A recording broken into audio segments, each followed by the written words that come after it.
ক্লাসে আমরা দশম শ্রেণীর গণিতের কোষে দেখি 12-11 অঙ্কটা করব। একটি ফাঁপা গোলকের ব্যাসার্ধ ব্যাস 21, তাহলে ব্যাসার্ধ 21/2 সেমি। অপর ফাঁপা গোলকের ব্যাসার্ধ ব্যাস বলে দিয়েছে 17.5, তাই বাই 2। 17.5 দশমিক তুলে দিয়ে নিচে 10, 5 দুগুণে 10, 5 3 15, 25, 5 5 25, তাহলে 35, 2 দুগুণে 4 সেমি। গোলক দুটি তৈরি করতে যে পরিমাণ ধাতুর পাল লেগেছে তাদের অনুপাত।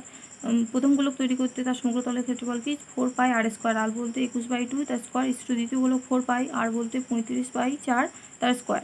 4π কেটে গেলে 21 হয় 441, 2 দুগুণে 4, এবং 35 1225, 4 4 16, 441/4। ইস্টুটা গুণ করলে উল্টে যায়, 16 উপরে 1225 নিচে।